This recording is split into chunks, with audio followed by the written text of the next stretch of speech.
Boom, hey internets. Talking about making actual cut and sew production, or making the transition from printables and embroidery, or maybe crafted goods like home crafter goods, to going into mass production. How do we make that leap? When do we make that leap, and what is involved with it? This is a big video for all of you who really want to make custom apparel, and that's going to be the difference from a t-shirt line to having an actual clothing line with your own branded goods. Hey, if you're new here, I am Jon Phenom, the clothing brand mentor, and I've been working professionally in fashion since 2000. So I worked my way up from apparel designer all the way up to senior designer and creative director. Last in-house brand that I worked at, I was basically the president. I held the title of brand director for a $4 million company. And my channel here on the internet is helping you guys bring your clothing brand to the next level. Okay, big topic, and in a lot of ways a defining factor from my channel to separate me from my colleagues who talk maybe about home production, crafting, and t-shirts. Although I love those subjects and I do talk about them in my channel, possibly I would argue that people come to me to figure out the knowledge where it comes to actual making custom goods and doing drops, collections, or seasons of apparel that's not ready-made or just decorating blanks per se, all right? Like if you wanted to make a jacket,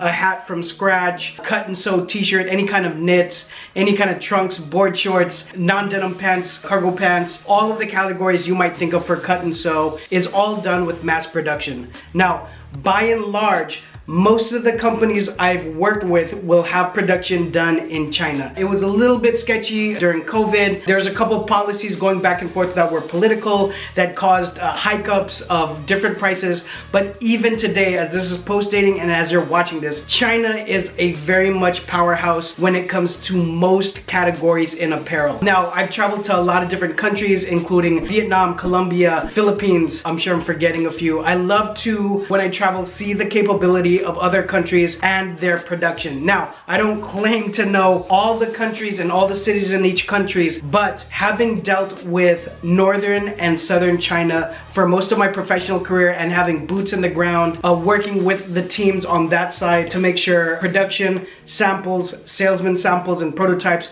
are correct, and we use that as a contract for mass production. Having literally flown there several times for different companies, I know that the quality and the lack of rounds of revision that are needed with a good vendor in China is very strong. They have a very good strength in all of the categories of cut and sew because they've been doing it so long. So, when does your clothing brand, your company, your merch, when does it make that leap to mass production? Typically, the minimums across the board are around 300. Now, that could change for different accessories. Hats could be a little bit different. I think you could get away with 150, but also with the changes in the world and a lot of competition and the world being smaller and being able to find more factories, I feel like there's a little bit more flexibility there where some factories will go lower. Now, the analogy I use is a screen printing company because you guys all understand screen printing, but the same effort that it takes to set up 12 shirts is the same effort that it takes to make like 100 shirts or 200 shirts. Apparel is definitely the same way. So if you think about it from a practical standpoint, 300 pieces really is not a lot because you're gonna divide that by sizes. So let's say your size scale runs from small all the way to 2XL or even 3XL possibly. However you divvy up the fractions for those size scales, that's gonna be the same product but done different times in different sizes. And so you're divvying up the 350 pieces inside of all of those categories of sizes, if that makes sense. And then if you're talking about pants or denim, for men's the waist size is gonna go anywhere from 28 to 30 all the way up to 42 and above. That is a lot of different waist sizes that they're going to cut the fabric and make into those different fits. So many times people complain about the minimums, but for a full-fledged running clothing company, it's actually not a lot of product. So whether you find a company that can give you 300 or 100 minimums, the answer is you need to have a buying power to cover, I would say, half of that. So you'll watch me do it with NONBETA. When I get to the point where I'm doing custom and cut and sew clothing, I'll definitely make videos about it. But once the buying power goes to about 150, which is half of 300, I know my cost for those garments are covered, if that makes sense, because you're going to be paying a wholesale unit or a manufactured unit cost, which is going to be much cheaper than the price that you're going to present for retail. Many times we can make it 3 times that number or above that. If you're not selling directly to wholesale, then you keep the entire margin from the unit cost once it's shipped here. Okay, there's the cost to make it in China, and then the cost of the product actually landed here in the United States in your warehouse or garage or extra room, wherever that is. That unit cost, when it's there and ready for you to just put a shipping label and send out to whoever is ordering it, the difference between that and how much you price it on your e-commerce platform